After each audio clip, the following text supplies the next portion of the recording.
என்ன பார்க்க போறோம்னா, இப்போ வந்து பவர் பிஐல ஒரு ப்ராஜெக்ட், சிம்பிள் ப்ராஜெக்ட் பார்க்க போறோம். இந்த ப்ராஜெக்ட் முடிஞ்ச உடனே உங்களுக்கு பேசிக்கான அனைத்து வகையான டவுட்டும் கிளாரிபிகேஷனும் கிடைச்சிடும். டவுட்டுக்கு கிளாரிபிகேஷன் கிடைச்சிடும். என்னன்னா, இது முன்னாடி பார்த்த ப்ராஜெக்ட் வந்து டக்குன்னு வந்து வளவளம் பேசாம முடிச்சிருப்போம். இதுல வளவளம் பேச மாட்டோம். ஆனா அதை விட கொஞ்சம் மைனூட்டா நிறைய விஷயம் இதுல தெரிஞ்சுக்கிறீங்க. இப்போ ஸ்ட்ரெயிட்டா விஷயத்துக்கு வரும். ஸ்ட்ரெயிட்டா மேல போவோம். நியூ ப்ராஜெக்ட் கிளிக் பண்ணுவோம். நியூ ப்ராஜெக்ட் உள்ள வச்சு இப்போ இம்போர்ட் டேட்டா உள்ள கொண்டு வருவோம். இம்போர்ட் இங்கே கிளிக் பண்ணி இம்போர்ட் டேட்டா உள்ள கொண்டு வருவோம்.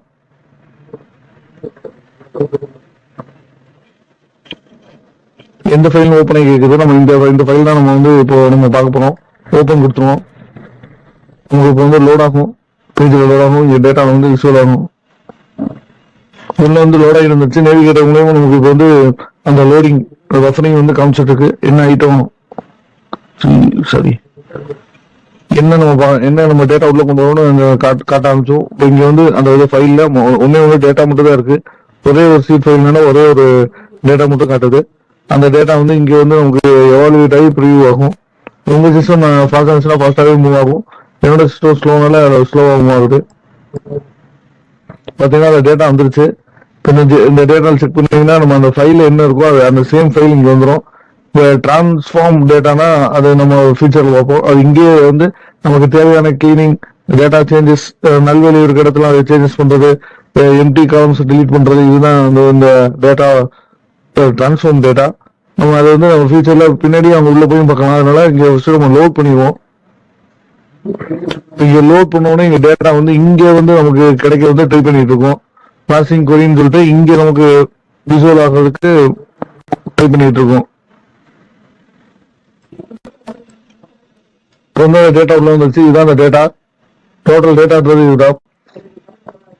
இதுல வந்து நீங்க பாத்தீங்கன்னா நான் எப்போ சொன்னதுதான் இங்க இருக்க நம்ம ரைட்ல ரிப்போர்ட் வியூ வந்து நம்ம போடக்கூடிய ரிப்போர்ட்டை லாஸ்டா நம்ம வியூ பண்றது. இது வந்து டேபிள் வந்து நம்ம டேட்டா உள்ள வந்து அதோட டேபிள் நம்ம செக் பண்றது. அதோட டேட்டாஸ் எல்லாம் இங்க கலெக்ஷன் எல்லாம் என்னென்ன டேட்டா நம்ம உள்ள லோட் பண்ணிருக்கோமோ அந்த டேட்டா காட்டும். இது வந்து மாடல் வியூன்றது அந்த ரிலேஷன். அந்த ரிலேஷன் வந்து நமக்கு அது வந்து ஃபியூச்சர்ல நம்ம பார்ப்போம். இப்போ ஜஸ்ட் அந்த டேபிள், இந்த டேபிள் வியூ, இது டேட்டா தான் எம்டி இருந்தா அது வந்து ஸ்ட்ரிங் டேட்டா டைப். சம்மா அந்த நியூமரிக்கு டேட், அந்த காலண்டர் ஃபீல்டு வந்தா டேட். இது வந்து டிரான்ஸ்ஃபார்ம் டேட்டா. அந்த லோட் ஆகும்போது சைட்ல டிரான்ஸ்ஃபார்ம் டேட்டா காட்டுச்சுன்னு அந்த டேட்டா. இந்த டிரான்ஸ்ஃபார்ம் டேட்டால போய் தான் நம்ம வந்து நம்மளோட அனைத்து வகையான டேட்டா கிளீனிங், அந்த டேட்டா வந்து எல்லாமே சேஞ்ச் பண்ணிக்க முடியும். தப்பா இருந்துச்சுன்னா அப்போ நல் வேல்யூஸ் டேட்டாவெல்லாம் சேஞ்ச். இந்த டிரான்ஸ்ஃபார்ம் டைப்ல போயிட்டோமா, இந்த டிரான்ஸ்ஃபார்ம் டைப்ல போயிட்டோமா உங்களுக்கு டோட்டலா எல்லாமே காமிச்சிடும். இப்போ வந்து இந்த ஏபிசி ஏபிசி ஏபிசி, அதாவது இதோட டேட்டா டைப், அதாவது இதோட இனம் கண்டறியப்பட்டது அப்படின்னு கூட சொல்லலாம். 1 to 3 நியூமரிக் டேட் ஃபீல்ட்னா காலண்டர். அது வந்து இதுல ஆட்டோமேட்டிக்கா நமக்கு விசிபிளாவே கிடைக்கும். இப்போ வந்து இங்க உங்களுக்கு என்ன சேஞ்சஸ் தேவையோ அதை நீங்க வந்து இங்க பாத்துக்கலாம். இங்க வந்து ஃபைல் வந்து பெர்ஃபெக்ட்டா இருக்கு.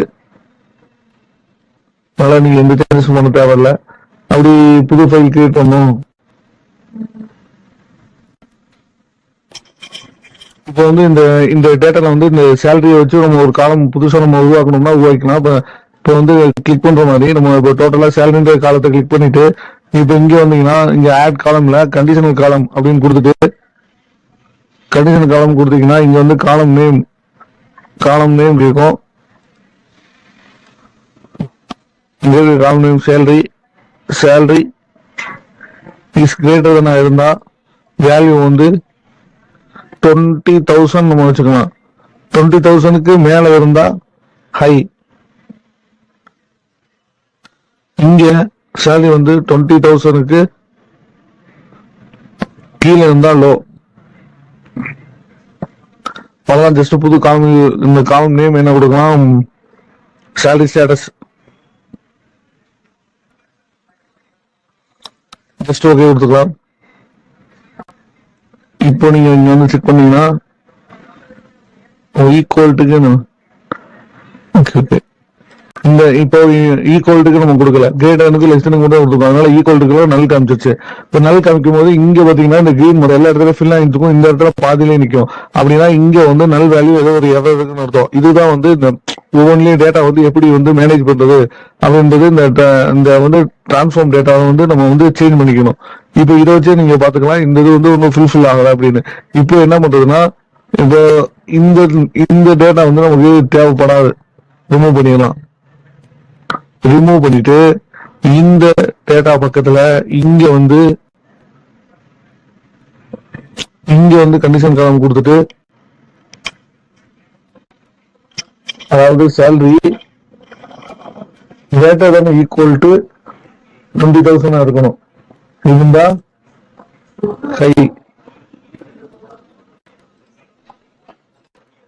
அதுவே சேலரி வந்து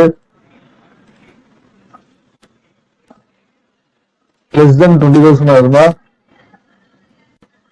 லோ. இப்போ ஓகே கொடுத்தீங்கன்னா இப்போ இங்க லோட் ஆகிட்டு இருக்கு. கண்டிஷன் நம்ம கரெக்டா கொடுத்தோம்னா இங்க வந்து எந்த ஃபால்ஸும் வராது, இங்க ஈஸியா வந்து உங்களுக்கு மூவ் ஆயிடும். இப்போ பாத்தீங்கன்னா உங்களுக்கு இங்க ஃபுல்லா கிரீன் வந்து காமிச்சிச்சு. இவ்வளவுதான். ஜஸ்ட் நல் வேல்யூ வந்து இருந்துச்சுன்னா அந்த நல் வேல்யூ ரிப்ளேஸ் பண்ணலாம். அந்த மாதிரி நிறைய வந்து ஒவ்வொரு சினரியோப்பையும் ஒன்று செக் பண்ணுவோம். இப்போ வந்து இப்போ ஜஸ்ட் வந்து எப்படி கண்டிஷன் வேல்யூ கொடுக்கறது, புது காலம் எப்படி கிரியேட் பண்றது அப்படின்னு பார்த்தோம். போன வீடியோல வந்து அந்த ப்ராஜெக்ட்ல எப்படி டேட் சேஞ்ச் பண்றதுன்னு பார்த்தோம். டேட் ஒன்றும் இல்லை, ஜஸ்ட் டேட் ஃபீல்டு இருந்துச்சுன்னா டேட்டை கொடுத்து அந்த டேட்டை மட்டும் அப்படி ஜஸ்ட் ஃபார்மேட் ஒரு 6th format 7th format Indian format இருக்கும், அதை செலக்ட் பண்ணி அப்படி மாத்திக்கலாம். இந்த வீடியோ இது வரைக்கும் பார்த்தது உங்களுக்கு பிடிச்சிருந்துச்சுன்னா லைக் பண்ணுங்க, ஷேர் பண்ணுங்க, சப்ஸ்கிரைப் பண்ணுங்க.